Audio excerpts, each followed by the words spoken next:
He bears the mark of the Saint Dominican flock. You see his body, but where is his soul? Saint Dominic envelops him in his grand coat with the others short. Paul Claudel. Here are our destinies, and here is our leader. In this text, the notes have been placed at the end of the paragraph, or where the reference appears. I see Renan's little grandson. What is he doing? He is on his knees, crossed arms, with a ripped heart, and his figure is like that of an angle.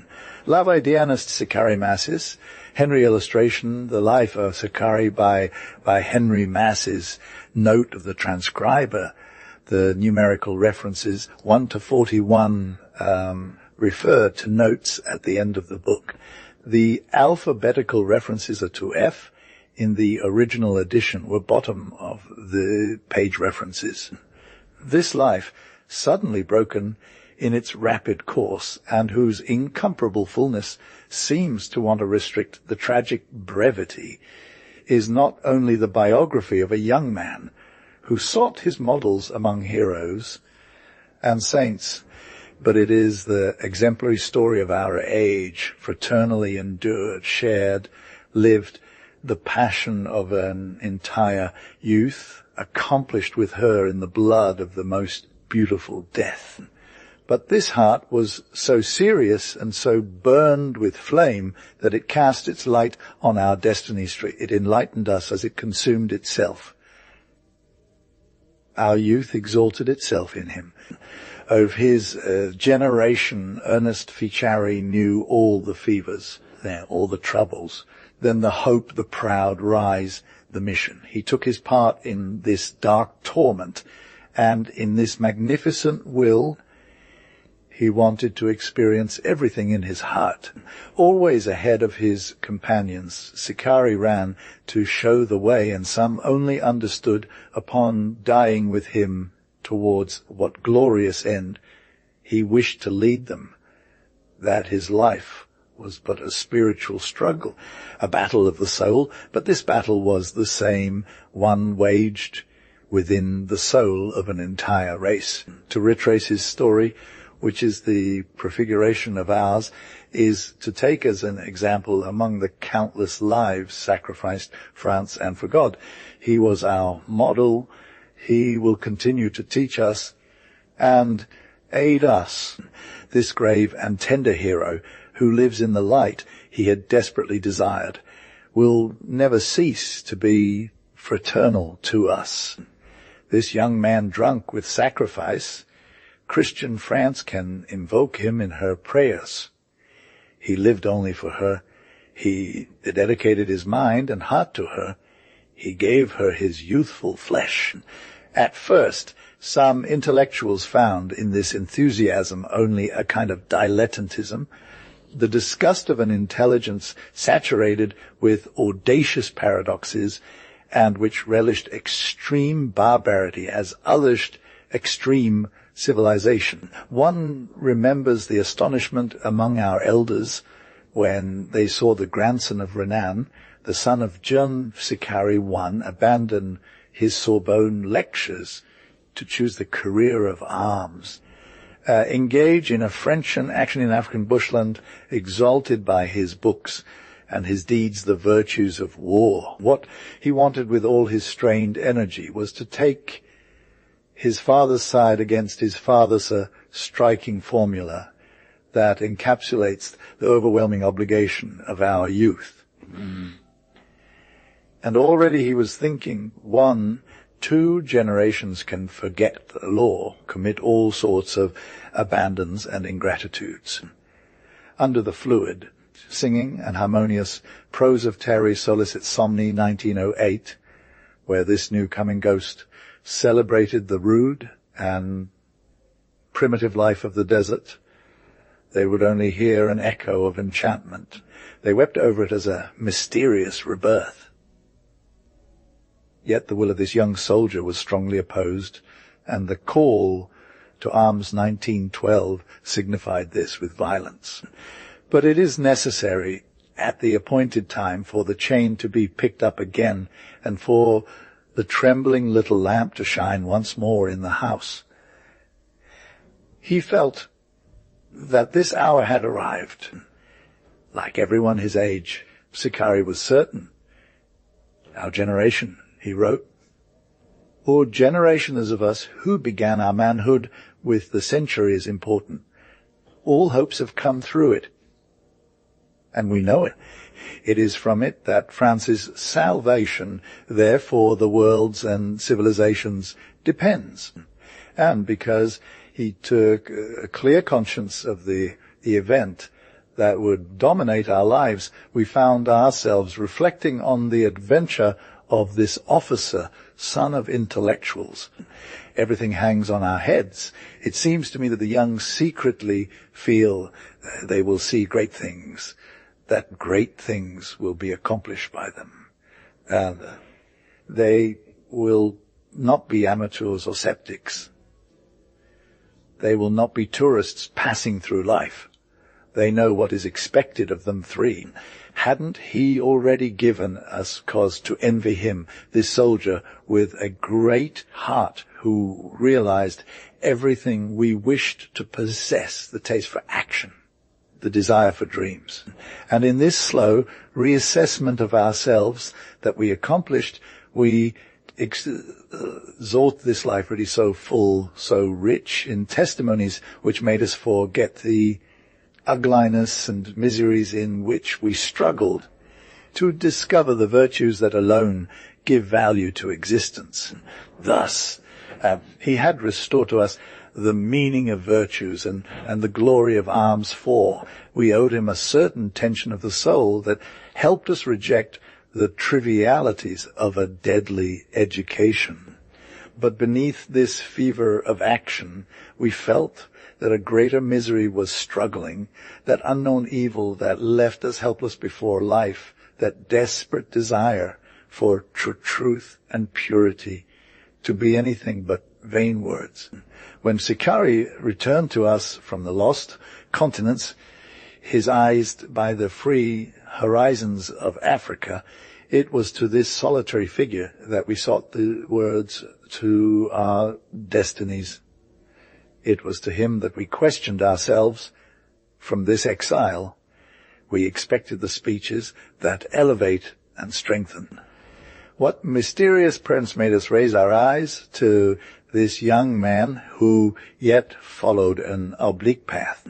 Was he not our brother, he who at 20 years old shows himself without defense against evil, without protection against sophisms, wandering without conviction in the poisoned gardens of vice, but as a sick man and pursued by obscure remorses, burdened with the horrible derision of a life engaged in the disorder of feelings and thoughts.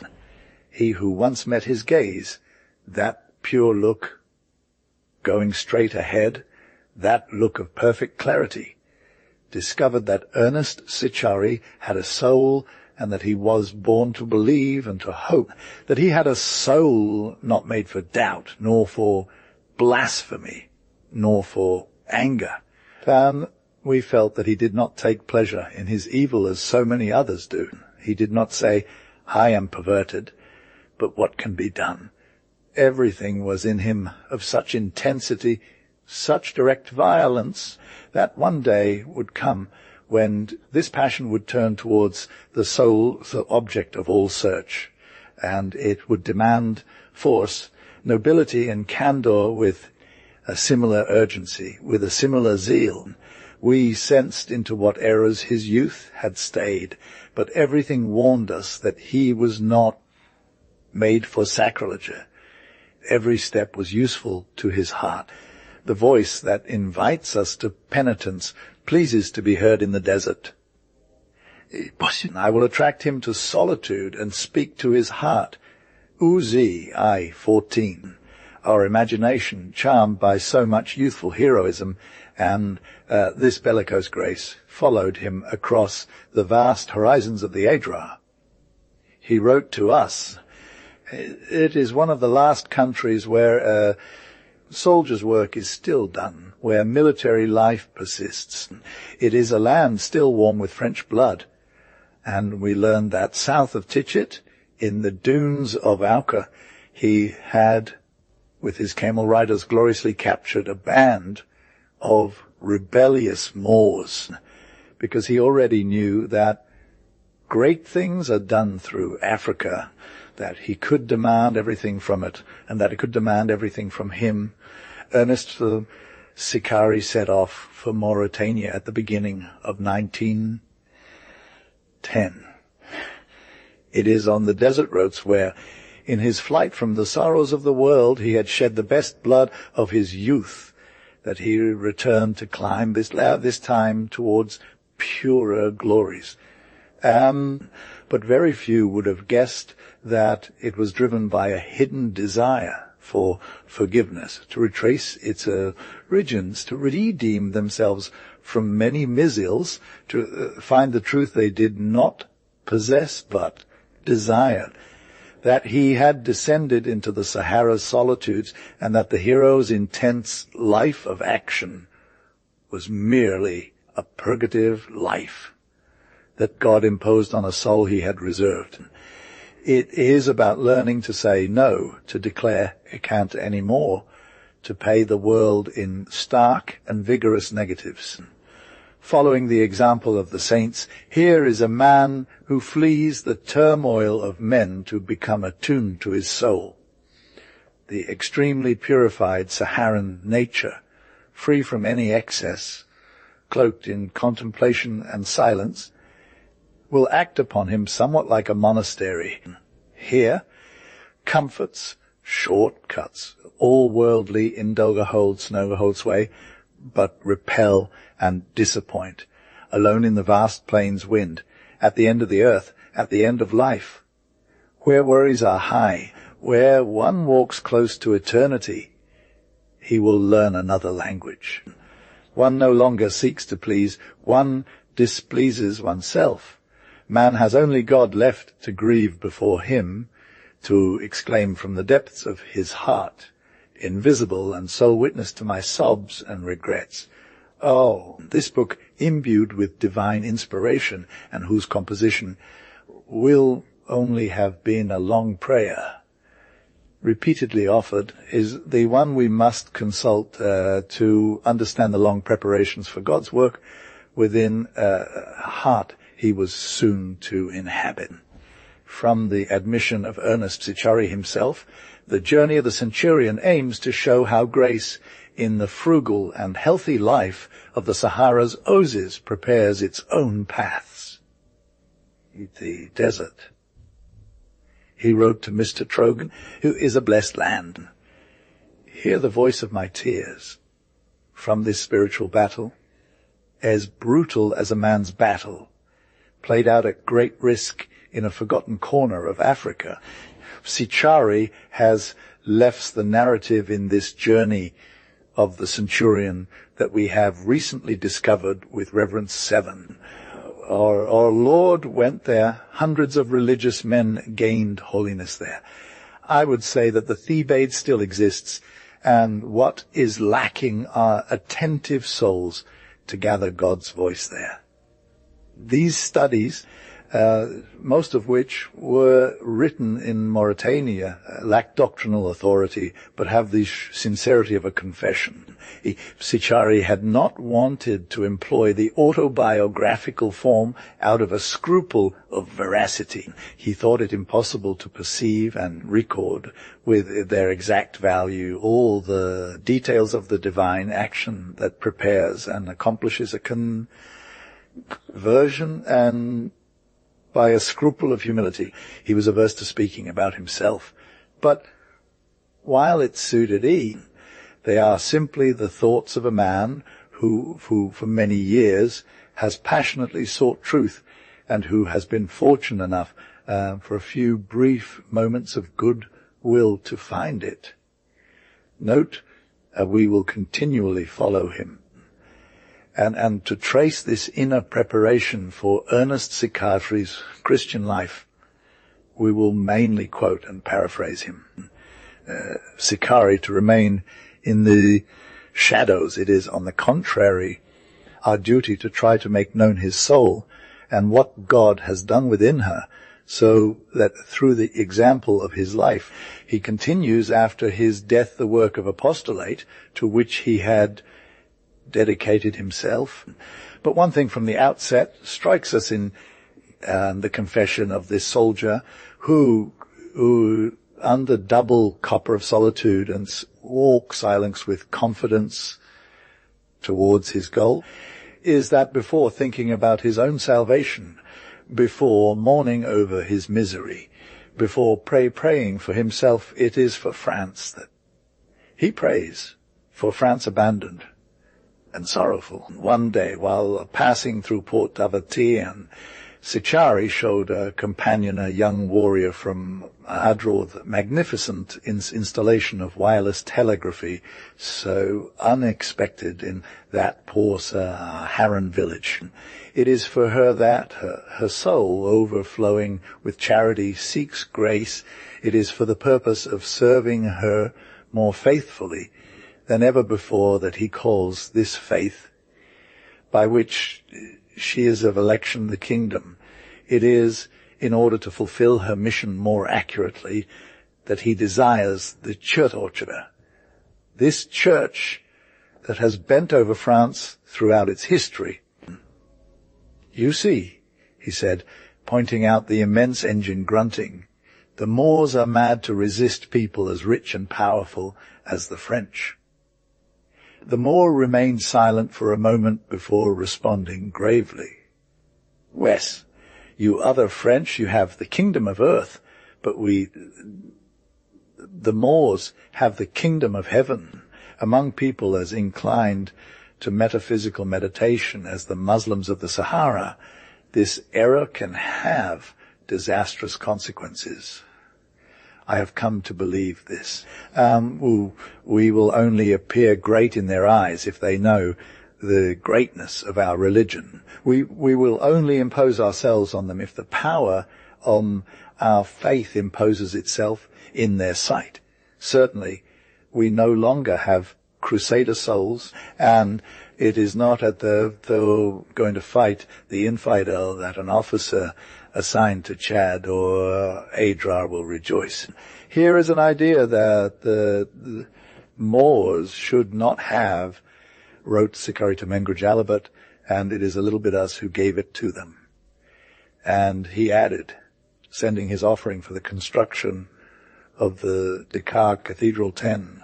For 6 years since I first met the Muslims of Africa, I have realized the folly of certain moderns who seek to separate the French race from the religion that made it what it is and from which all its greatness derives. Yet I have seen comrades who, in their conversations with the Moors, smiled at divine things and claimed to be atheists. They did not realize how far they were pushing our cause back and how, by lowering their religion, they were demeaning their own race. For the Moor, France and Christianity are one. Are they not more willing to call us Nazarenians than French?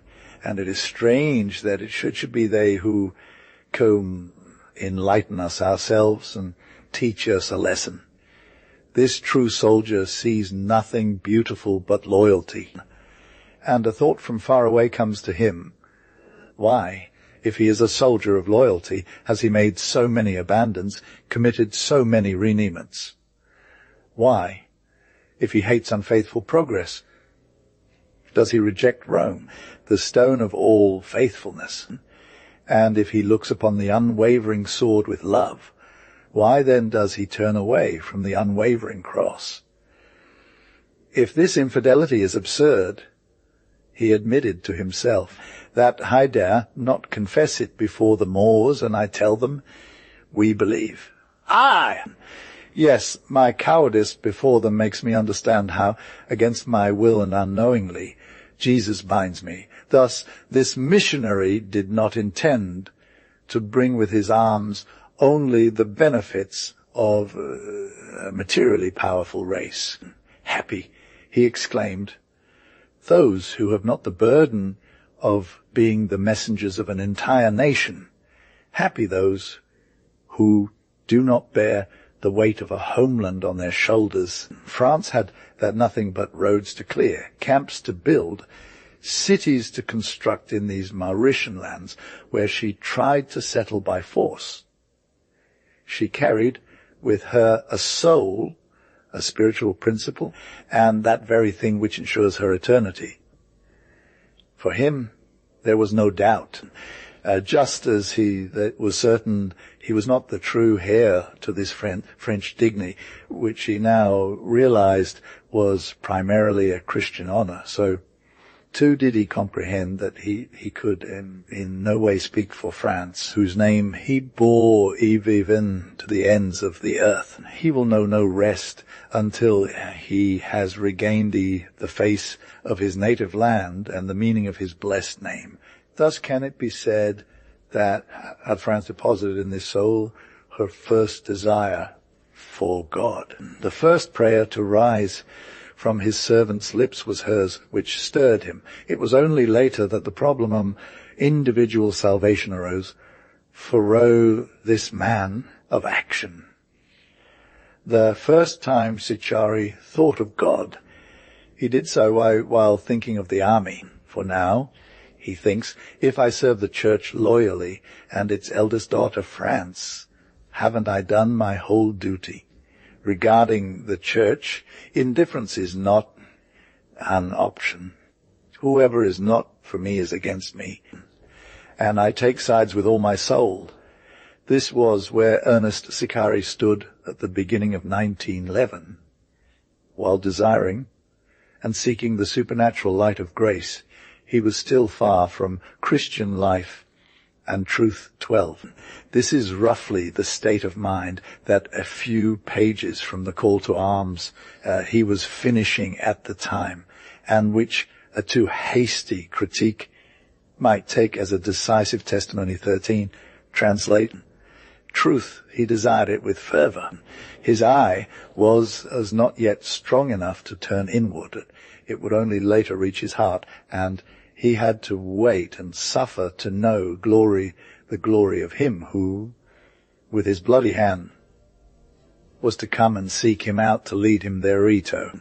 In France, Ernest Psichari left a friend who, from the start, had sought his soul in the vanity of human thought, but to whom truth itself had one day been revealed by grace.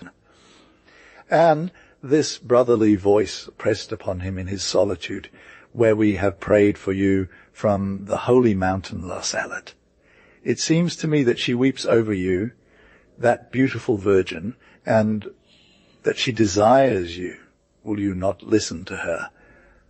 Yet his mind remained active. Seized by the noble ecstasy of intelligence, he first asked, that Jesus Christ were truly the incarnate Word, that the Church were without doubt, infallible guardian of truth, that Mary were, in reality, the Queen of Heaven. His impatience to know grew within him. From the start, he hurried to acknowledge any attempt at liberation from Catholicism is absurdity, since nilly we are Christians, and wickedness, since all that is beautiful and great in our hearts comes from Catholicism. He perceived well the beautiful balance of Christian reason, but the secret of essential things still remained foreign to his heart. And he confided to the friend who was shaking him of his prayers the uncertainty in which he was despairing. We will not erase 20 centuries of history preceded by an eternity, and as science was founded by believers, our morality in what it has of noble and elevated also comes from this great and unique source of Christianity, whose abandonment leads to false morality as well as false science. But immediately he added, with all that, I lack faith. Yet it seems that I hate the people you despise and love those you love, and I differ from you only in that grace has not touched me. Grace, therein lies the mystery of mysteries. You will tell me not to fall into Jansenist error, and that man is free and can, by his deeds, if not force, at least provoke grace. I don't know if I express myself well. I am, if I can say this absurd thing, a Catholic without faith. I was thinking about myself quite sadly when reading this beautiful page 440. It seems that at this time the truth is too strong for souls. And I was wondering if you could forgive my impiety. But the disciples of Emmaus did not believe after Christ's teaching. But no, I feel that at this crossroads where I stand, there is nothing left to do but wait. Stupidize yourself. Pascal says, but it's impossible. One cannot stupidize more than they can give themselves intelligence. Shall I read? Learn. Thus his intelligence does not rebel, it scorns negation and doubt. It becomes humble before truth. It already partakes of its tranquil harmony and its just measure. It knows itself and it knows God. And this even before grace has purified its heart. They who do not know God through the exposition of sacred scripture come to know him in breaking bread. St. Gregory says in a phrase that fills me with infinite dreams, and in no way like the blind man who does not ask for healing. I cry out loudly to the God who will not come 15. But it had to be broken within that heart for the holy love to be attracted thither. What could be more moving than the humble submission of this spirit? And could God delay to mark with the sign of his election one whom his own natural forces driven to love him with such desire? His soul had already gained trust, abandonment. Later, recalling that past, he will say, "Sixty true, then. I believed in nothing. I lived as a pagan, and yet I felt the irresistible invasion of grace. At this hour, he knew there is a hierarchy among souls. First come base thoughts for evil hearts. I did not have faith, but I knew I would." Car from that moment on, Ernest Psichari had foreseen the law of his inner progress, and God's demands were clear to him. With all his strength, he yearned for perfection. These are the heroic ones, the hungry for virtue, the thirsty for justice.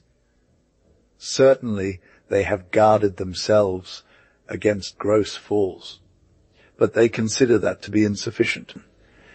Then there are beautiful but facile thoughts.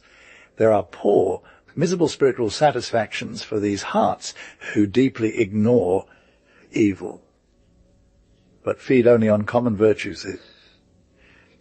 And this soldier, consumed by God's torment, lifting his eyes towards heaven, cried out from the depths of his darkness, "Who are these advancing with their hearts held at high like torches?"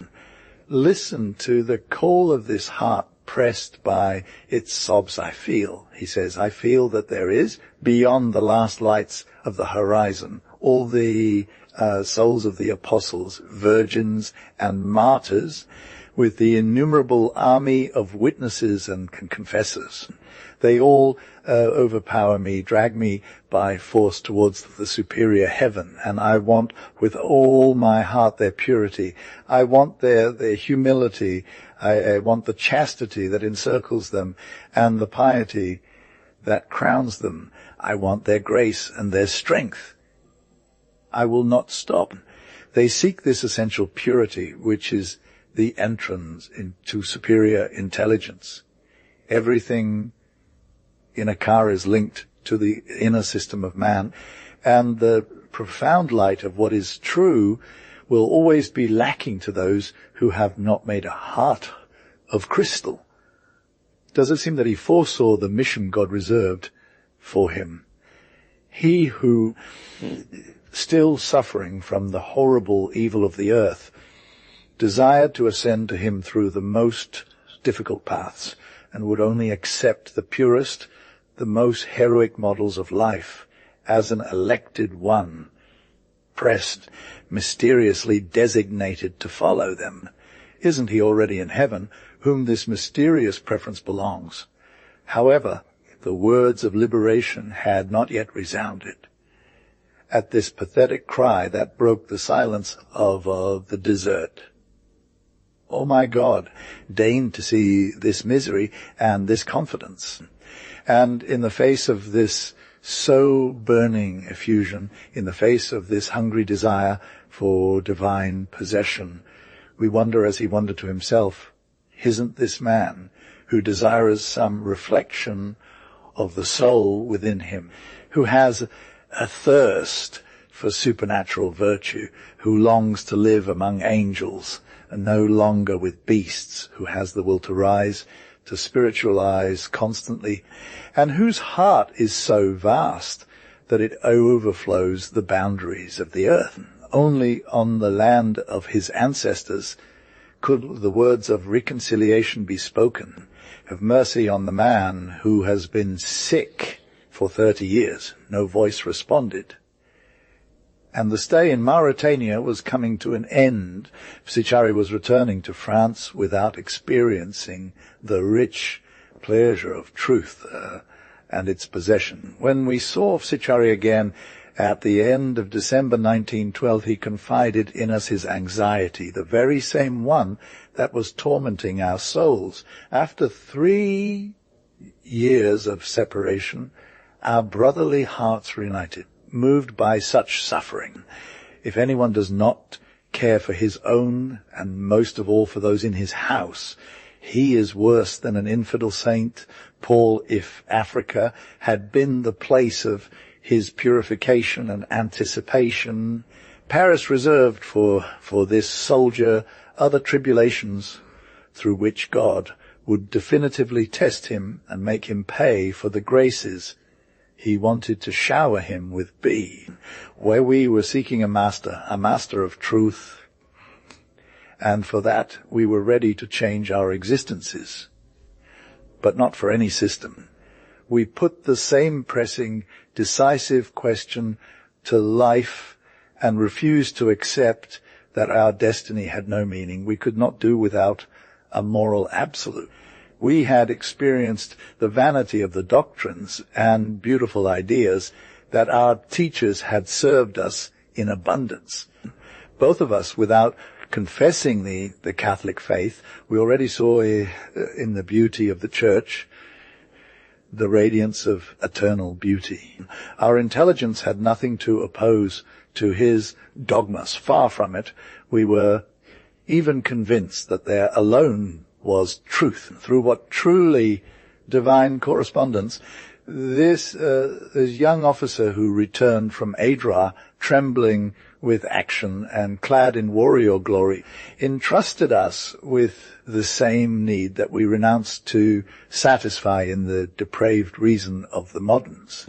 We knew that there was only she who could give us certainty that nothing in the vast and carnal vanity of the present time would procure it for us. We knew that the Church alone was capable of rebuilding us. We knew all this, and yet we did not believe. We remained undecided at the threshold of God's house, hesitating before the affirmation that is the glory of the Church. And both of us declared that this was trivial, Catholics without grace. We have seen through his African meditations to what high fervor Ernest Psichari had already risen, and what charity his contemplation was imbued with. Now he needed to establish himself in the regions of prayer, perform acts that engage and liberate. Herein lies the climax of this debate, where the stake is a soul, a unique moment whose entire past was merely its secret preparation, and from which a new man will emerge who will bear witness for his ancestors and for himself of the reconquered faithfulness.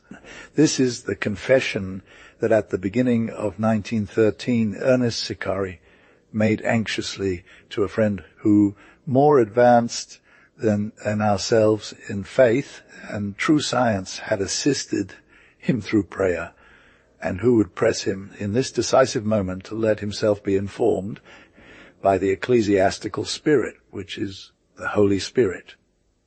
Note B here.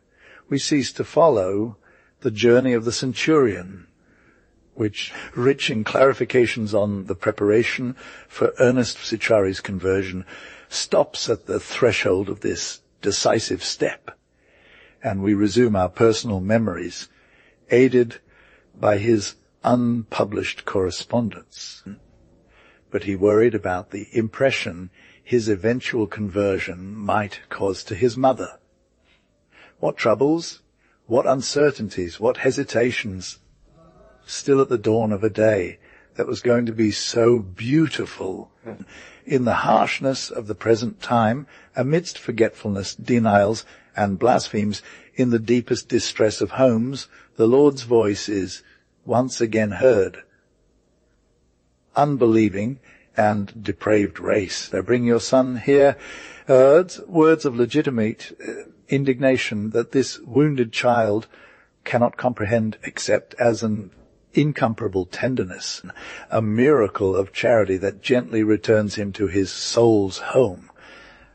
From the beginning, it was great consolation for Ernest Psichari to learn that he was not excluded from the church since his birth, and that his great baptism was valid. I believe that if I were in the desert at this moment, my ignorance would be positively unbearable, and it is this that makes me eagerly await seeing the true light at last. My readings as Elshing 7 are feverish, disordered, and I do not extract all the value I from them. Every day I rush onto a new book, trying to make up for the lost time, and only digging myself in deeper. And what despairs me is this Paris life where tranquility is impossible. I was infinitely closer to the goal in Mauritania. But what a misfortune if I were to leave there, not knowing the prayers that have been so missing from me in recent years. How distressed the uneasy young man, it seems to me. He writes to the confidant of his soul. It seems impossible for me to continue much longer looking at this adorable Christian thought as a stranger.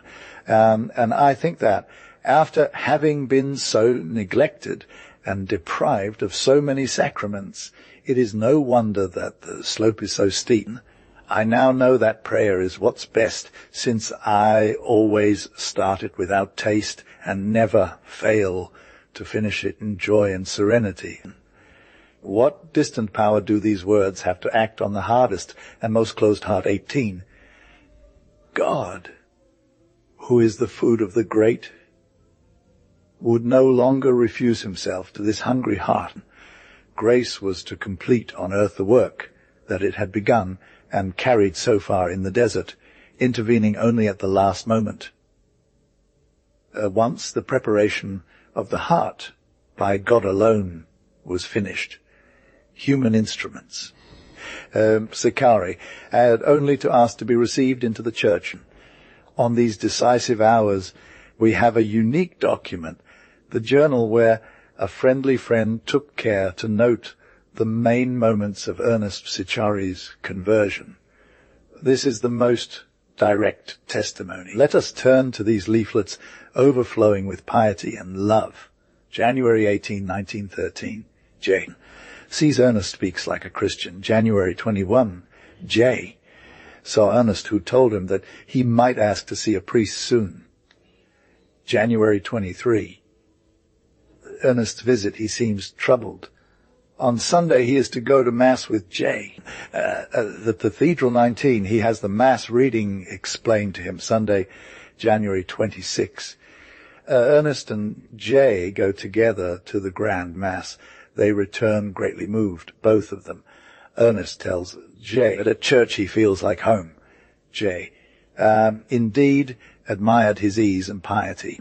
He also says, confession is a bit difficult, especially the stern judgment.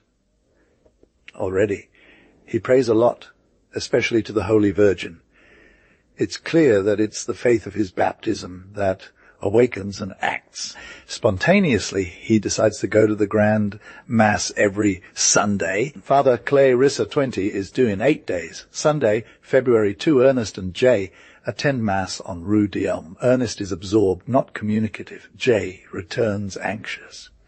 February 3. Jay arrives with Ernest around 11 o'clock. Father Clarissa at noon. We sense that they enjoy and complement each other. Ernest is so simple, so honest in front of Father. A lunch full of emotion. After lunch, Father takes Ernest to the park. Their absence lasts for 2 hours, during which we stop at nothing but prayer. Everything will be decided. Finally, they return, and the Father outlines the plan agreed upon that fills us with joy confession tomorrow, followed by confirmations as soon as possible, and First Communion on Sunday, then a pilgrimage of action thanks to Chartres. Ernest has completely won over the Father, who found no resistance in him, a soul without a wrinkle, full of faith. Tuesday, February 4th. The Father and Ernest arrive around 4 o'clock. Our small chapel is beautifully decorated. Candles are lit. 2 beautiful whole candles blessed on Sunday. After this reading, we step outside and confession begins. While it lasts, we cease not to pray. Finally, we are called. We find Ernest entirely changed, radiating joy. It is a moment of bliss for all. You see, says the Father, a man who is all to God. Kneeling before the statue of Our Lady of Salet, with a strong, very moved Ernest Psichari recites the profession faith of Pius Iv and that of Pius X. The Father stands like a witness before God, J, and I listen on our knees, trembling with emotion. And who is happy, we ask. Oh, yes, I am happy, cries Ernest, and it's not hard to believe him. Ernest already feels that he will be subjugated, influenced by someone. It seems bad to him. One already senses between the Father and Ernest a tender and deep friendship on which Ernest leans with joy. After Ernest's departure, the Father expresses his admiration for God's goodness, his joy at the reconciliation achieved, his love for this soul that did not resist God, who is loyal and simple. Ash Wednesday, February 5. The Father and Ernest attend the Ash Mass at a pontifical liturgy. They see Emgra Gibeah and set Saturday, February 8, as the date for Ernest's confirmation.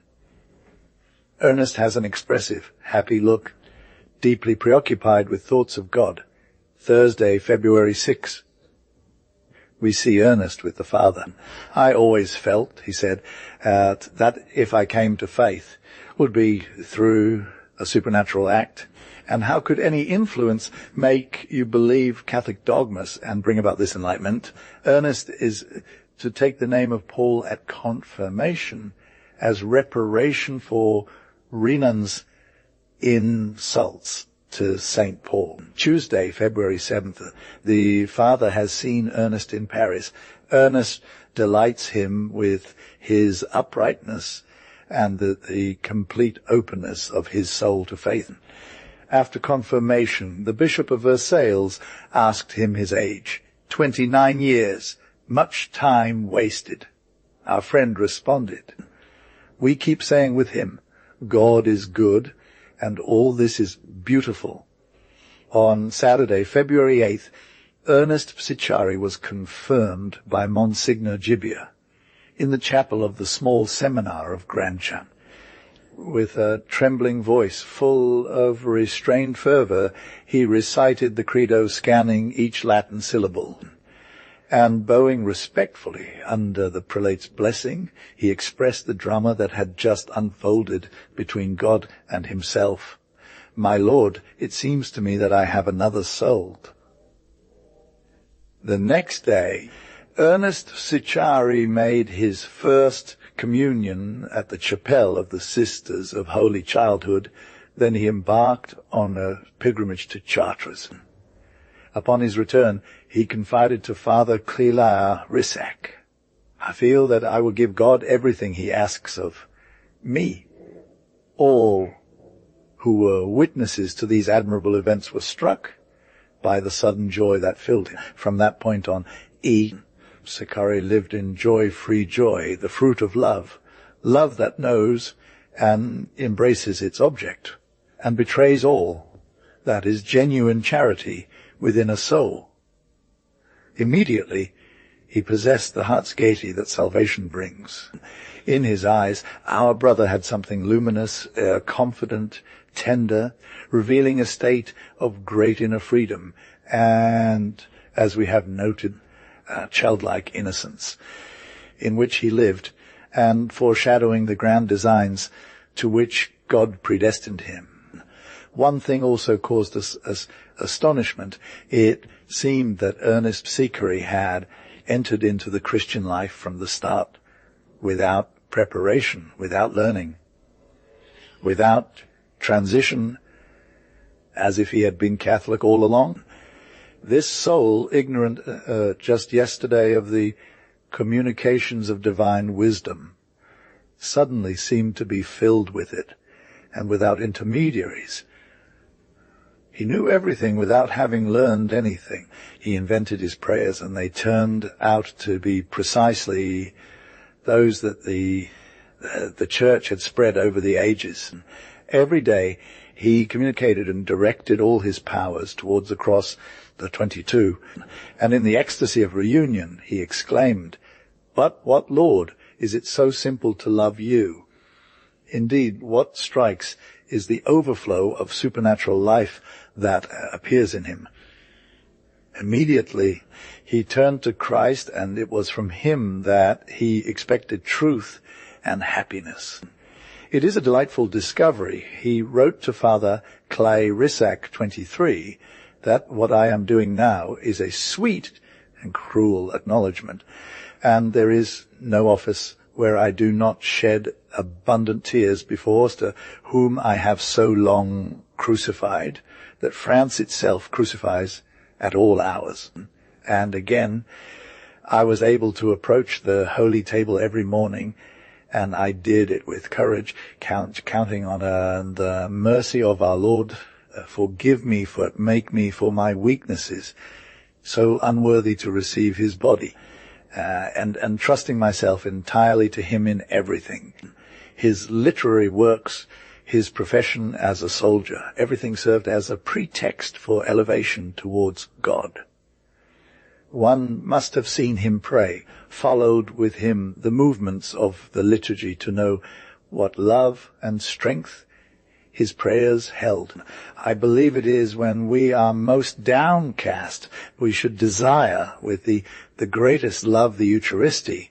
And as for me, it is at those times that I turn most confidently to the Master, to whom I am no 24. No one was more of a man of prayer than Psichari. No one had greater gifts in prayer.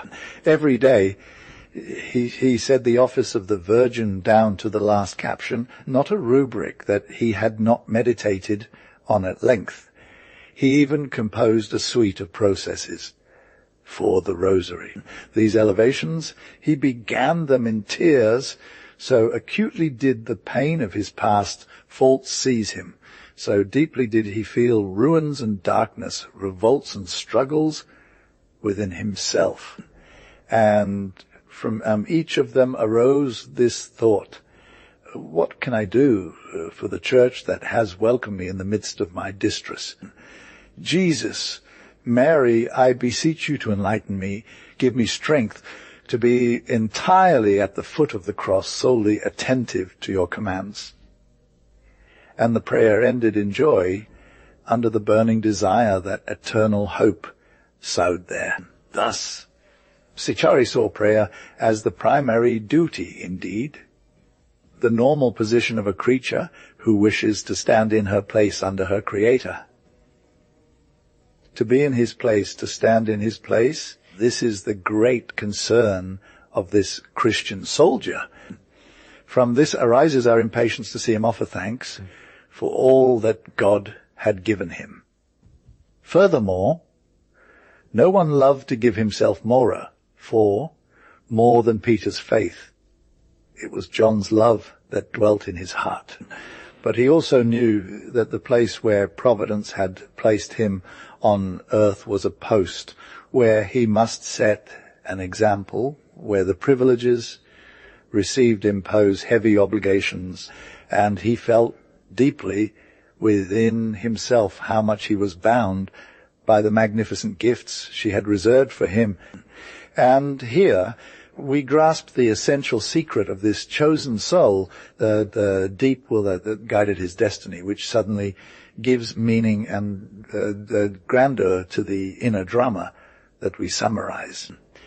This is the point at which this life transfigures and takes on something holy. 29 years of pain were endured only to lead to this vocation. As soon as Ernest Psichari knew by himself the joys of light, he had but one thought: to give his life to repair the offense that his grandfather had done to God.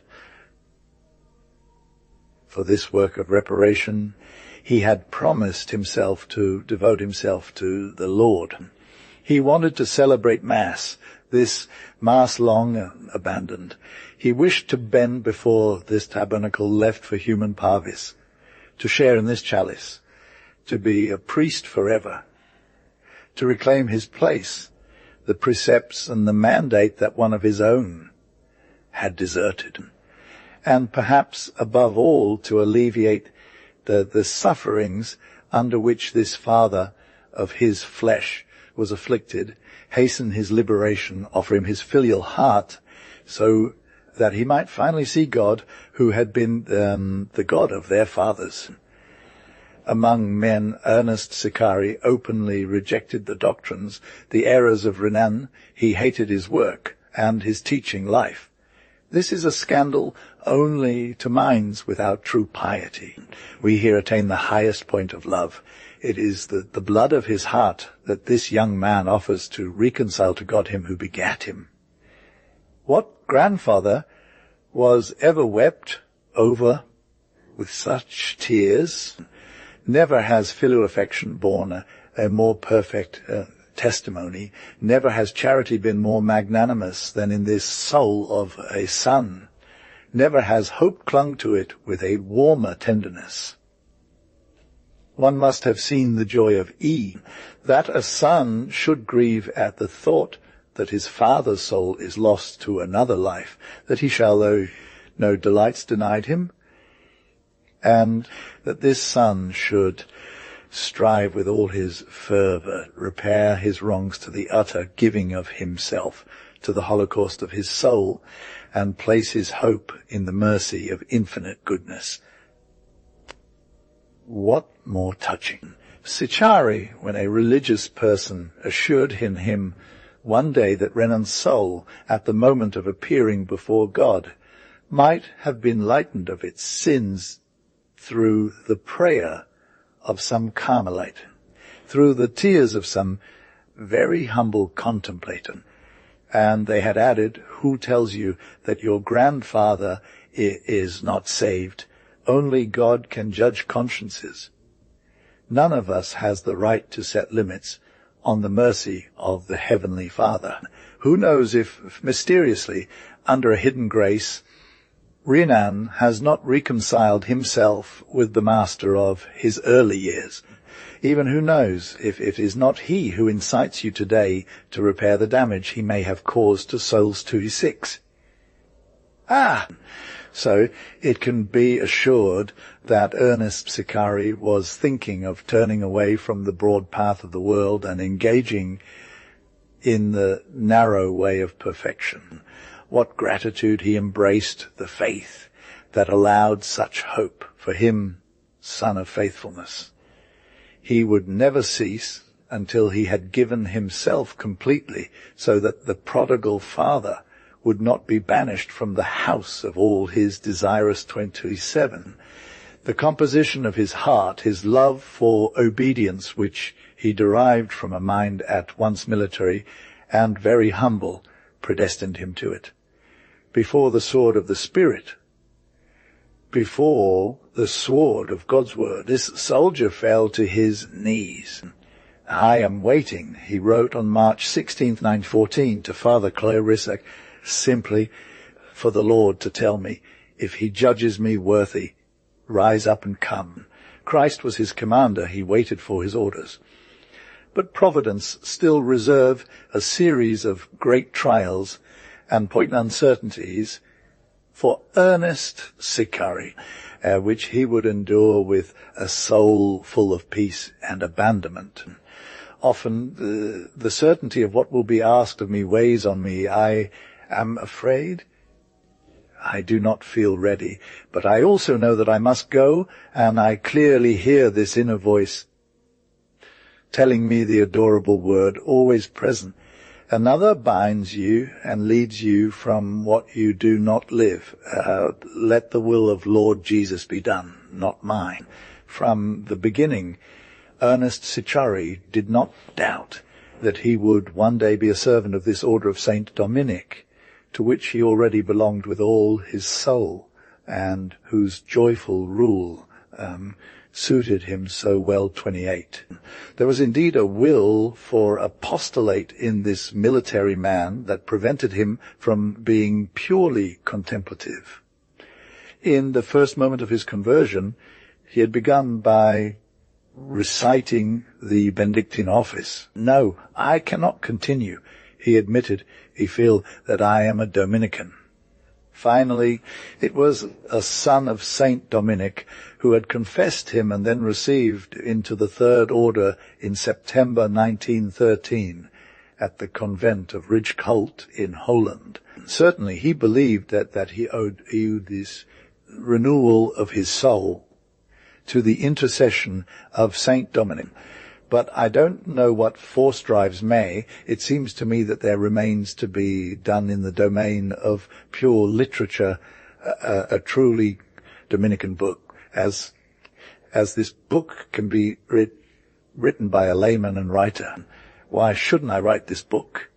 The humblest servant of Saint Dominic, cannot he, through continued prayer, obtain this spirit of faith and truth, and above all this true apostolic spirit that makes one consider in every written phrase the spiritual utility rather than the vain beauty of art. 30 but other concerns were to cross this life and for a moment divert it from the high preoccupations that troubled it. His leave completed, Ernest Psichari had been obliged to rejoin his regiment in Cherbourg. No one put more fervour into his profession. Likewise, when he wanted to undertake the narrative of the wonderful things that the Holy Spirit had accomplished in his heart, it was Saint Dominic whom he invoked to obtain the true spirit of the order. Yes, my ambition is high, he wrote on January 30, 1914, regarding the journey of the centurion, very high for an 11th hour worker who should perhaps be content with humble study of the masters.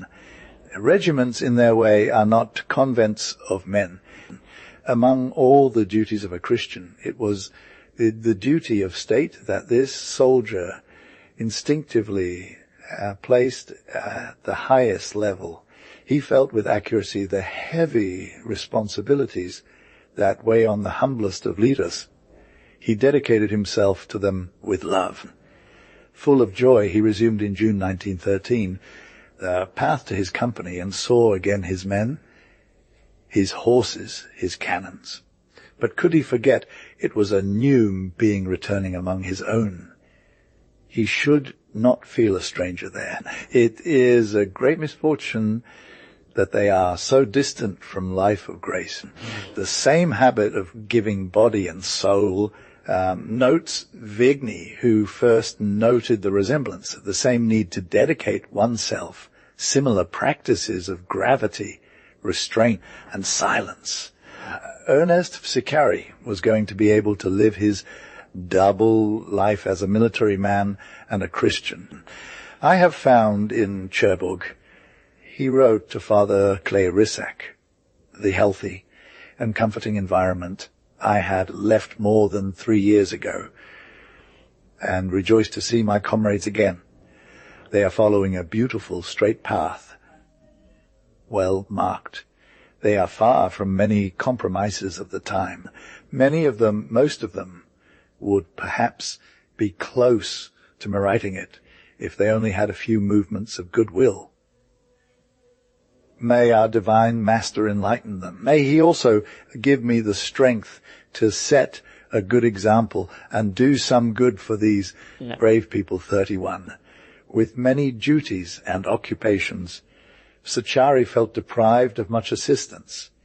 He remembered with sad emotion the time when he could, each morning, approach the holy table and recite the diurnal in its entirety. "I must make a very small place for the good God," he exclaimed. "I offer him at least my whole heart, my actions, and my thoughts, trusting in his divine mercy." 32 for the rest. However, his zeal remained active. Upon arriving in Cherbourg, Ernest Psichari visited the parish priest of Notre Dame du Vouillou and requested to join the conference of Saint Vincent de Paul. Psichari then tasted a pure tranquility. Happiness radiated within him. The writer noted for us the movements of his heart under the gentle invasion of light, and through his offices, antiens, and responsories. The tertiary of Saint Dominic called upon France and its army for some of the favors of which he felt unworthy. For him, rising early, he would mount his horse, go to the court, instruct the brigadiers on the firing of the 75, then in the evening in his room. Before Memling's Annunciation, near the library where he had gathered Bossuet's Meditations and Elevations, Confessions, the works of Saint John of the Cross, Saint Catherine of Siena, and Saint Mechteld. He would work and pray. Sometimes he would ask himself, "What should I do, and what exactly does God want from me?" 33. And in silence he answered himself, "I do not no. But it is with great peace and true calm that I await the manifestation of his will. Exact discernment and true strength will not be denied. I have firm confidence in my humble prayer." In the autumn of 1913, Psichari left for the maneuvers in the southwest. In any case, much consolation and joy came to him from this journey across France. One day, when his regiment was on rest, he gave a lecture at a patronage on the Eucharist and frequent communion. To his surprise, he recognized some of the gunners from his battery among his audience. And upon his return to Cherbourg, he wrote to a priesty 34, whom he had met by chance at a cantonment, "How can one not see that this land is blessed above all others, that it is and will always be the land of humble fidelity, and that it will bear the richest harvest? It is said that there are no more saints today."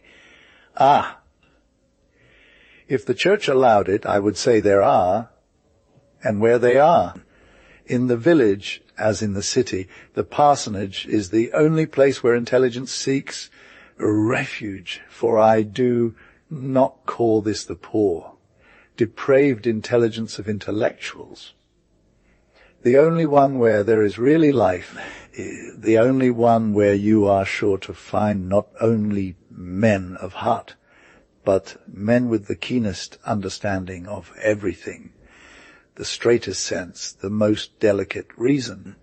And these reflections, by a natural slope, brought him back to himself, to the horrible fate of one who belonged to this admirable clergy, and who should have been the good priest of a French parish. I admire all this grace that shines through the land of France. I admire that after so many efforts, after so much persecution, the little lamp still flickers at the bottom of the temple and is still enough to light up the world. Above all, one thing had strengthened him among the things he had seen, the piety of our priests. He will have to say, he writes, if God gives me the strength that our clergy is admirable, that it is penetrated with the most masculine Christian virtues, that it is perhaps greater than it has ever been. He felt once again the desire for reparation growing in his heart, and I imagine that was the subject of his conversations in Cherbourg with a faithful friend, Abbot Balliol 35, whom he questioned about his own future. Thus was he disposed to listen with kindness to him, who, seeing marks of certain vocation in him, one day spoke to him about the priesthood. Does this mean that his soul ceased to hear the call of Saint Dominic? Not the point, but the length of theological studies terrified him, especially the pain his decision would cause his mother, and the obligation to live far from her, as he loved and admired her above all. Finally, he was eager to, same as always, the same sublime desire to resume the abandoned place. And here they told him, your duty is primarily the priesthood.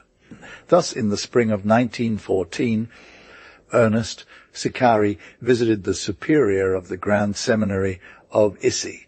The park and the chapel were intact and just as Renan described them in his childhood and youth memories.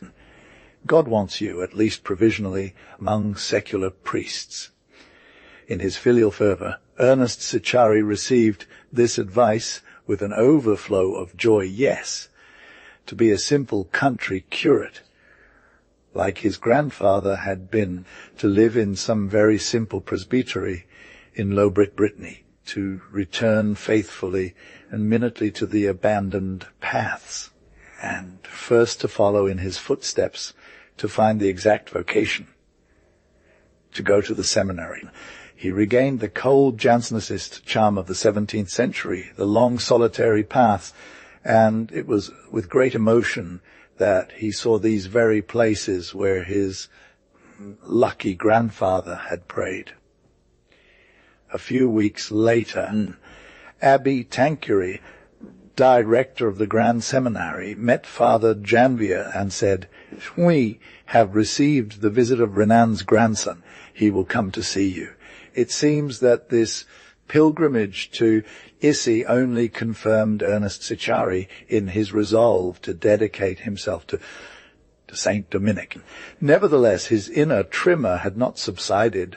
What I find truly unbearable is continue this existence of oblivion and denial that is mine, he wrote at the time 36. One day. However, things must change, for God will not finally give everything without receiving anything. P. No Gothic which Christ upholds should be taken away. But God already knew the mission he had destined for his son and the sacrifice for which, out of his pity for France, he would reserve this soldier, son of Dominic. Soon all of Ernest Psichari's wishes would be fulfilled. God would give him cause to and fulfill the dual vocation that divided his heart, to offer himself on the land of his fathers, to repair by saving. Clarissek, to whom Psichari made this confession, finally, after much hesitation, gained the certainty that this young man's vocation was indeed Dominican.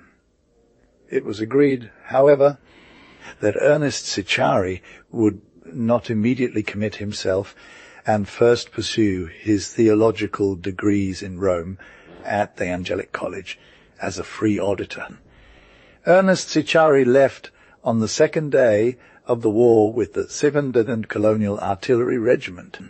It has come at the right time and in the right way.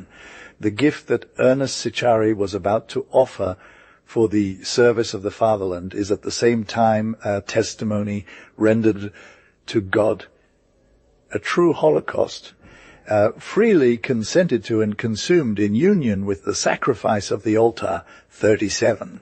As he left Cherbourg, he told Father Balliol, "I am going to this war as to a crusade, because I feel that it is about defending the two great causes to which I have dedicated my life." On August 20th, 38, he wrote to his mother, "We are certainly heading for great victory, and I regret less than ever having always desired war, which was necessary for France's honor and grandeur. May Providence not abandon us in this great and magnificent venture." 39. On the evening of August 27th, in St. Vincent, Rossignol 40, after enduring 12 hours of terrible fire, Ernest Psichari was instantly killed by a bullet to the temple. A witness to his death wrote, "Around 6 o'clock I saw Lieutenant Psichari under a tree near his quarters, supporting Captain Charrier, who was wounded. They went together towards the ambulance, and he left him at the door to return to his room. At that moment, the Germans were approaching at 30 meters. The firing ceased, and the lieutenant was somewhat isolated.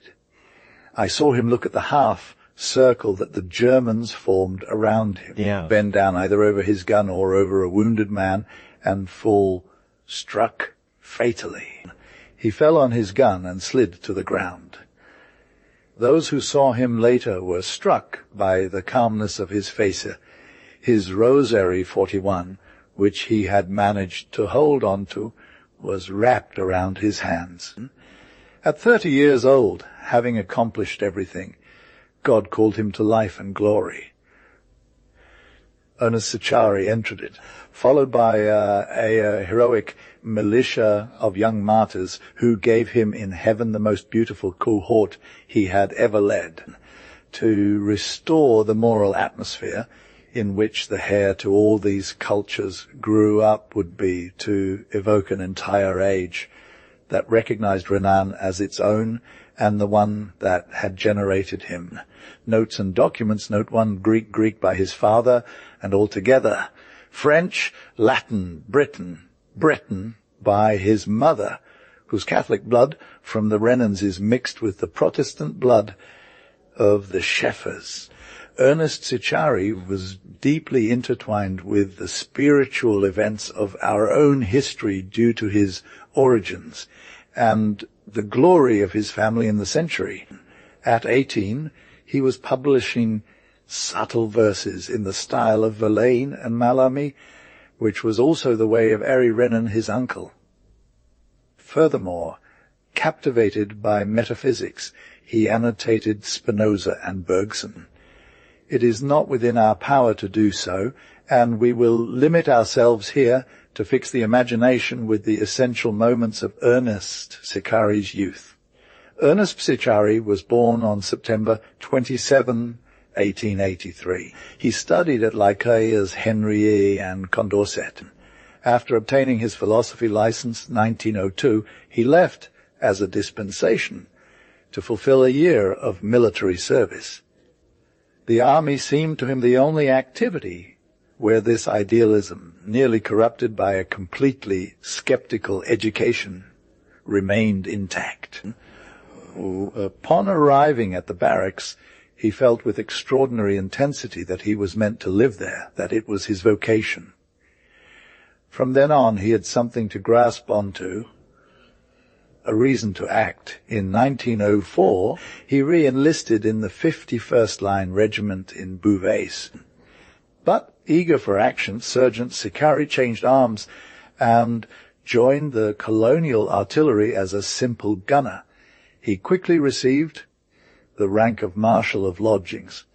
Chosen by Commander Lenfant, he embarked on a mission to Congo. Then begins the heroic and free life that fulfills all the dreams of his youth and gives his being its first reason and first purpose, with a leader he loves as a father. Psichari goes, "For many months to walk under new skies.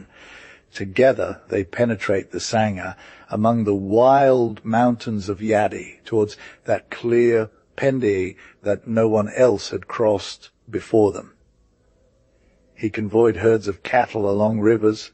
He fought, walked for days and entire nights, got drunk on solitude and action. See Nochi Trit. It was during this mission in Congo that Ernest Psichari received Military Medal 1908. In 1908, he returned to us full of enthusiasm. Henry Bordeaux regarding the house. Note 3 through a letter to Agathon. See Young Men of Today, 1913. Psichari then entered the Versailles Military Academy, from which he graduated as a Sous Lieutenant in September 1909. This time he left as an officer for Mauritania. He was meant to stay until December 1912. This is when we decided to tell his life story. Note 2 to a letter to Mr. Sir. And it seemed to say, this Marshal of Logistics, whom we had known as a student at the Sorbonne, I am no longer a young bourgeois occupied with the work of my state. I am a man in whom only frustrated and primitive feelings remain. And we who watched him do it, how we envied his destiny. No matter what we do, we will always put intelligence above all else. It is necessary when considering the high mission of the French race, the great election that dominates its entire history. Note 4. Here is the evidence regarding this book. Psichari wrote it. It seems to me that all the traits you note should lead us one day to warrior glory and, to put it briefly, to a revenge from which we must never turn our eyes away. And in the answer we quote, we also find these words. It would be singularly degrading to patriotic faith to believe it dependent on barbarism and cultural ignorance. It would also aim to bring us back to the point of current Germany, where everything is sacrificed to practical life ventures. As early as 1912, we noted this revival of heroism, and invoking the example of Psichari, we wrote to E, the proud intellectualism in which our ancestors sought refuge would lead them either to pessimism or skepticism. They would practically come to ideological anarchy, to all moral confusions. The Dreyfus affair, that is the legacy of this generation. And it is through reflecting on the past that they have acknowledged their despair. Among the Dreyfusian decomposition, they witnessed with horror that pacifism and internationalism were the consequences of their doctrines, and with painful simplicity, despite their apparent victory, they tell us, learn from our defeat. Our entire role has been to show you the danger and warn you. D. Charles P.A. Guy. And by a miracle, it is from the heart of the affair that we now receive the most daring words spoken by a young man of our age. I would like us to meditate on the adventure of this 25-year-old boy who, abandoning his studies at the Sorbonne, left twice to carry out a French action in African bushland, to give France an empire mission. It comes from a family where intelligence seemed to be exhausted after giving its rarest blossoms. Yet the counsel of virtue and renewal takes root. The lamp of heroism that we thought wavering. It is Ernest Psichari, Renan's grandson, a sub-lieutenant in colonial artillery at Mogeria, Mauritania, who passes it to our generation. Diman said, "No abdication will ever prevent her from having been by it, and by it alone torn away from barbarity." Listen at first to what he says about Africa. We come here to do some good for these accursed lands. But we also come there to do good for ourselves. But I will content myself with quoting a few pages that Brigadier Psichari wrote in 1908 upon his return from the mission he carried out in southern under Commander Lenford. These are words that must be known. May they inspire heroic vocations. Africa is one of the last refuges of national energy, one of the last places where our best sentiments can still be expressed, where the last strong consciences have hoped to find a field for their strained activity. This noble country revealed to this French soldier the virtues of war. We will return, he said, to the people's opinion, which is war. From extreme barbarism, we have passed to extreme civilization. But who knows if, through frequent returns to human history, we do not come back to the point from which we started. There comes a time when violence is no longer injustice, but the natural play of a strong soul tempered like steel.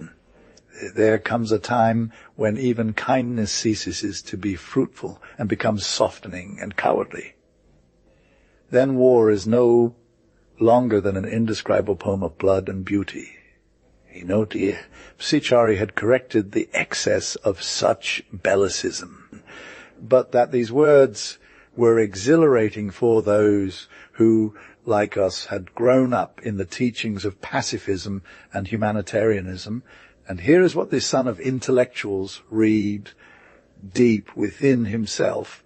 In my homeland, war is loved and secretly desired. We have always gone to war, not to conquer a province, not to exterminate a nation, not to resolve an interest conflict. These causes certainly existed, but they were of little account. In truth, we went to war for the sake of war, with no other idea, for the love of art. A history of brigands, assassinations, epic battles, pillages, dark intrigue, as all this blooms here as in its natural soil. And in this same passage, Guy quotes Psichari's beautiful letter from Mogeria. Here is a land that is perfectly romantic and triply so by its nature, its physical aspect, by the character of its inhabitants, and by the action we still exert upon it. And everything conspires to this impression. The country's aspects, which are hardly pretty, have nevertheless a beauty that comes, powerful tragedy, a beauty without grace, but strange and monstrous like a setting for the second Faust. The Moors from these desolate regions are among the hardest warriors in the world. They have made us feel this more than once, and we will likely feel it again.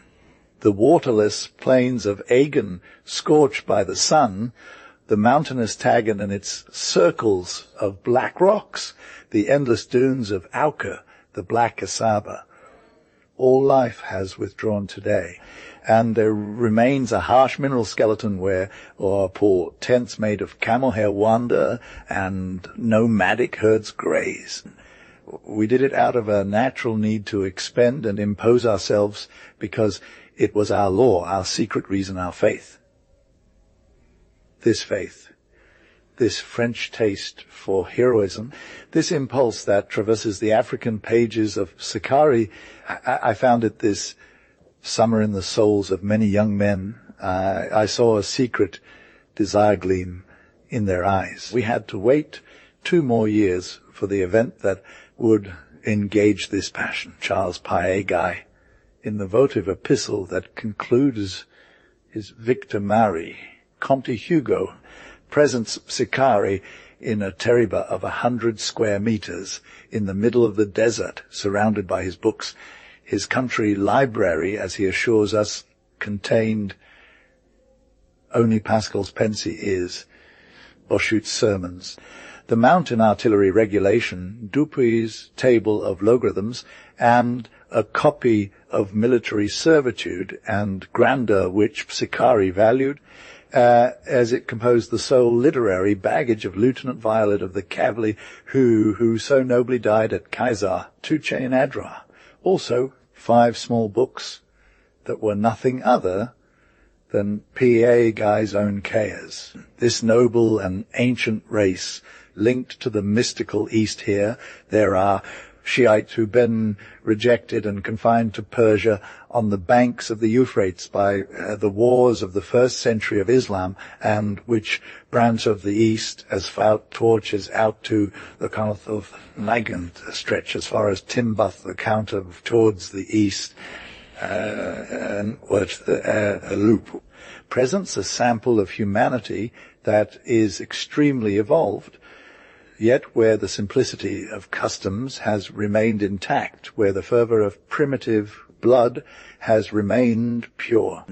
Heart, youth, and old mind, that is the general characteristic. It is in this rough country that we have tried to settle by the force of our arms, and it is one of the last places where one still does soldier's work, where one lives militarily. These people generally have very cultivated minds, cunning in politics, skilled in debate, and who in religion reach the most ardent mysticism. Sheikh al-Ghassani is currently devouring an Arab mystical treatise on predestination, lent to him by the captain commanding the circle, at the same time wretches, living off wars and pillaging, proud like beggars, fiery in action, brave and cunning.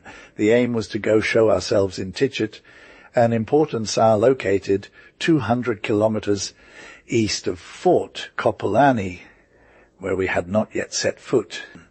Finally, it is a heroic land full for us of noble memories, still warm from yesterday, or red with French blood. Note 6. It is about these ticket affairs that Ernest Psichari wrote to us from Amagenja on February 21, 1912. January was occupied by interesting operations that unfolded with great speed. I arrived there at the end of December, almost simultaneously with Colonel Patey, who was coming to take command of reconnaissance in Tichet. The interest of this display was to occupy one of the last retreats of the dissidents of Mauritania and their usual hospitality. On December 10th, I was in a surprising corner of the Adra arresting a chief when I received by rapid mail an order to report to the MA Harist Squadron of Tagant, my former country.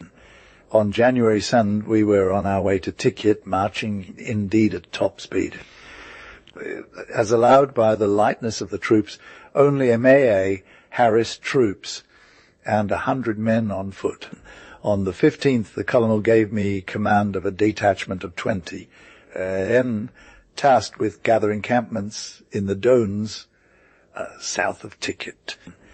On December 10th, a part of the reconnaissance Adra Mene, Harist is under Captain Bednont's command, set off in advance, made a forced march to Tichet, and fell upon a band of dissidents there on the morning of the 13th. 7 were killed, among them important chiefs.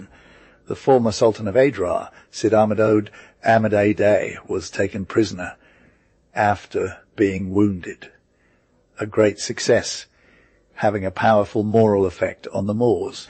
I personally arrived in Tikrit on the 14th with the Mahari squad from Taggart. From that moment on, I was my own master, and I took advantage to conduct operations, though not particularly fruitful in a general sense.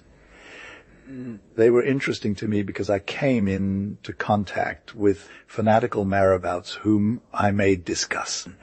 These movements in the dunes of Auca would come to an end when I had the good fortune to stumble upon a band of dissidents. I reached them on the 21st in a picturesque chaos of rocks, but making contact very difficult. 2 enemies were killed and 1 wounded, while we lost 1 man after an exhausting yet honorable day. Indeed, it was after this day that Lieutenant Ernest Psichari was cited at the army's orders. One finds a beautiful account of this battle in the Coat of Arms, pages 309 and following. Note 7 to see illustration, Christmas number 1915. The Voyage of the Centurion has just been published as a book by Library Conant with a preface by Paul Borgin. Note 8, Tro letter to Ed Trogan, the correspondent, November 25, 1914. Note 9, the Shriang unpublished letter to Major Jalabert, 1911. This episode is reported in the Voyage of the Centurion. Note 10, Tra. It was regarding this approach that Ernest Psichari wrote in 1914 to Mr. None of those who have loved the church before believing in it will say. Note 11, unpublished letter to Mr. Maratin, June 15, 1912. Note 120, letter to Ed Trogan Lot. Charles Maurras, who had sent him his book French Action and Catholic Religion in 1911, not having the faith that is given alone by sacraments, I wrote to him, God Jalabert, Bishop of Sinigambi, as a true child of the Church, feigning artifice or hypocrisy, sit. Note 133 letters to Embragibia, published by the Bishop of Versailles in an article he wrote in Le Correspondent, November 25, 1914, in memory of Ernest Psichari. Note fix in the published Unputter to Mr. Maratain, dated Zog, Mauritania, June 15, 1912. Note 63, unpublished to Father Clarissac, February 1914. Ernest Psichari, about his work. A Pull des Armes speaks of this poor book as dating from the time when he was waiting, doing nothing, to make it worthy of the light that heals and saves.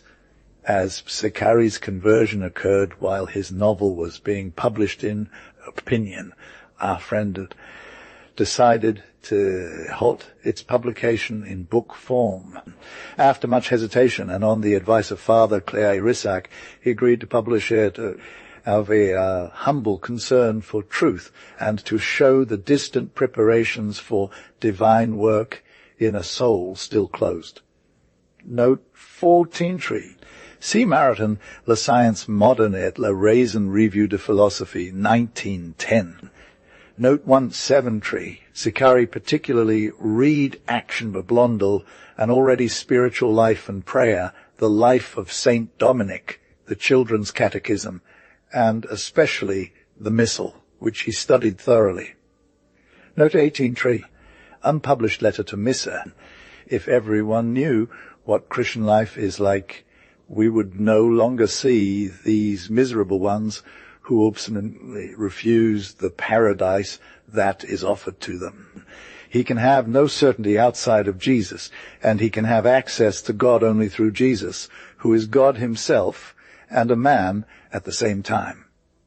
Note 23.3, unpublished letter to Father Clarissac on Ash Wednesday 1913. Note 24.3, Ernest Psichari ceaselessly wrote letters to Father. The name is missing in the original text Clarissac. In marveling at the joys of Christian life, what are the little miseries of the body compared to the radiation of hope that forces us to fall on our knees when a little solitude is left to us? Maratin. Note Tad Nintra at the Cathedral of Versailles. Note Tutti True Father, Clay Rissac, Minican friar, died in November 1914, just days after learning of Ernest Psichari's end. Note 21 Tree, see Bishop Gibeah, cited article. Note 20 True, see The Journey of the Centurion True. Maxence has no other reason to go to God than Jesus, nor any other reason or means. What cannot I make them see and show my tears of joy every time I approach my God? And he added, you have taught me, my beloved Father, that there is only one book to read, as Saint Angela said, the cross. May I now write this same book inside myself to atone for so many years of ignorance and merit the graces that our Lord has sent me. In the winter of 1914, while completing the Centurion E, Psichari told Miss Anne he also believed that his guilt was undoubtedly mitigated to a degree known only to God by the fact that during his youth no strong clerical food or serious philosophical and theological training was given to him. Dogmatic theology and rational philosophy were completely abandoned by the teaching of seminaries at the beginning of the 19th century. Think of it, Renan had no other theodicy than the poor, Lion philosophy, a Jansenist work from the 18th century. Then they made him read Thomas Reid, the Scots, mixed with the mitigated Cartesianism of the course. He never studied St. Thomas, whose scholasticism appeared barbaric and childish. To him, in comparison to the Cartesian scholasticism taught by his professors. In short, no philosophical direction. Paul Bourget, it is a trembling to write in the presence of the most holy Trinity. Note 25 Tree. His letters from that time are filled with such scrupulous. Tell me, he writes to Father Clay Rissac, tell me what I must do to thank God. Tell me how I can return part of what he gives me, for I receive much and give nothing. So I am not far from being overwhelmed by the weight of his mercy. Note 26 Tree. Father Janvier, note 27 Tree. If one were not to judge the work, but the person of Renan, Ernest Psichari would not allow anyone to speak of his grandfather without the due respect. Already tottering, no longer finding any firm ground to stand on, it would degenerate into an increasingly vague idealism, culminating in this negation. Christianity may only be a daydream. Without the intelligence that discerns essence and maintains integrity, Renan's faith, left to its own devices and subject to the fickle whims, individual perception, was exposed to all manner of adventures. Thus his Cartesian masters, instead of showing him how necessary reason is to faith, on the contrary, tried to convince him of the anti-Christian confidence in reason. The young clerk was passionate about intellectual inquiry, and they would respond to him, all that is essential is found, hindering him from fulfilling the legitimate needs of his intellect. This dangerous opposition between science and religion, which was to plague the entire century, was first encountered by Renan among them. Is not science that saves souls. Just statement, perhaps, but misinterpreted, and which he would later turn against those who formulated it. January enrolled Ernest Psichari among the members of the Fraternity of the Holy Sacrament. Note 29 High, letter to Father Clay Rissac. On this point, Ernest Psichari's correspondence abounds in testimonies. And finally, I pray for the order of which I would so much desire to be a humble and unworthy servant one day. Note, third unpublished letter to Father Clay Rissac. Ernest Psichari thus precisely saw this ignorance of the great intellectual disciplines of divine science, true Christian philosophy, as one of the causes of Renan's errors, perhaps mitigating to some extent his responsibility. Note to Atri, in Paris, Gopi, on the feast day of the Holy Trinity, a particularly Dominican festival, he prayed with more fervor than ever for the order to which, my whole heart already belongs. And elsewhere, it is certain that I owe to the intercession of Saint Dominic this renewal of my soul that I felt so strongly a few days ago, because it coincided with the moment when you allowed me, for my eternal happiness, to recite the office of the order and thus unite myself to your prayers. Abbe Bellil, Vicar at the Church of Sancti Trinity in Cherbourg. Note 36, unpublished letter to Father Clarissac. Note 37, Mariton, La Croix, November 19, 1914. Each page of the manuscript of the Centurion's Journey is topped with Dominican cross. Note 3131, unpublished letter to Father Clarissac. Note 32, unpublished letter to Father Clarissac. Note 333, unpublished letter to Father Clarissac, February 8, 1914. Note 34, Mr. Ab Tournabais. Note 35, Mr. Eyre. Note 383, in the same letter to his mother. Ernest Psichari wrote he, my command, however modest, gives me great satisfaction. I have a group of young men around me who are very proud to march against the enemy and determined to behave like brave people.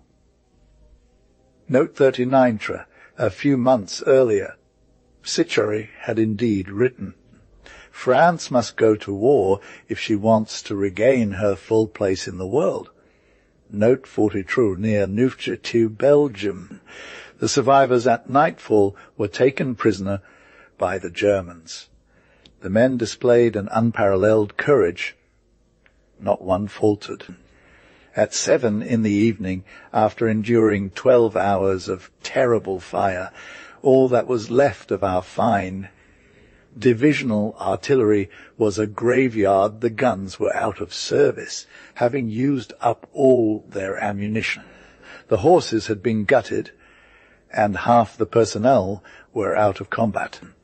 One of the few survivors from this 1914 battle, a prisoner in Germany, has provided the following powerful account. Engaged at day with the 1st and Sindrand Marines in a wooded country insufficiently explored by cavalry, launched too far ahead to expect any help, surrounded as early as the first hours of the day by an enemy vastly superior in number, we could only sell our lives dear. And that is what we did. Some dolphins managed to escape. No one from the artillery remained. Even though they were certain to perish, not a single man gave way. They served their guns as if on maneuvers. Note 41, we have several different accounts of Ernest Psichari's death, among which it is not our place to choose. Major Dr. B. This house, isolated from the others, was right in the midst of the batteries. I heard Captain Cheria, commander of the 3rd group, call out to me. He continues. He described it in a rather different manner. On the evening of August 27th, he wrote, around 6 o'clock, I was dressing wounded soldiers at the aid post set up in the first house of the village of Rossignol. The call was so urgent that I ran down the corridor towards the captain. At that moment, a German soldier whom I saw kneeling on the other side of the road fired, fatally wounding the already injured captain in the ambulance. Psichari fell in the very place where my nurse had just seen him. At this precise moment, the aid station caught fire. I had to shelter my wounded men in the cellar. But though I could not be with Psichari in his final moments, I can still assure you that he did not suffer and died in the absolute serenity of his Christian faith. In another letter, Major Dr. B. However, my nurse cannoner, Millett from the 1st Battery, tells me that just 1 or 2 minutes earlier he had seen your son supporting the captain. They were surrounded at a distance of just a few meters by the Germans, who at that very moment were approaching almost up to our guns. With ammunition depleted and gunners killed at their posts, many guns fell silent. It was the final agony of our fine regiment. So his end as a soldier was not assumbered by anything. Those who saw him later were struck by the calmness of his features. Around his hands was wrapped a rosary. Note Effry, cited by Miss Maurice Barr's Echo de Paris, December 24. A witness, now a prisoner in Germany, writes, Lieutenant Psichari died at my side, as did his captain. We spent an afternoon side by side. It was he who commanded the section where I was located. In the evening, at 5 o'clock, trying to save the section, he was hit by machine guns. Another of his companions writes, at the moment of his fall, Psichari was walking at a quick pace and smiling, reflects on the serenity of the young hero at this supreme moment. Dead on the evening of a defeat, Ernest Psichari had not a minute to spare, had announced the final victory, the only one that matters. I was unable to gather from his own lips the confession of this certain hope, but that faith in the final success with which we had all set out, I found intact the next day among all our wounded, and indeed it is not Psichari, whose trust had much firmer foundations than many others who would have doubted when no one did. The lieutenant of Saint Germain immediately rushed to lift him up, but he had already ceased to live. All received military honors. Table of matters, here are our destinies, because he already knew if Africa had been the place. But God. Notes and documents, end of project. Gutenberg lie Ernest Psichari by Henri Massis. He had been hit by a bullet in the temple. Ernest Psichari now lies on the battlefield near the road from Briavans to Rossignol, alongside Captain Cherrier, Lieutenant Thibault, 2 other officers, and 25 of his gunners.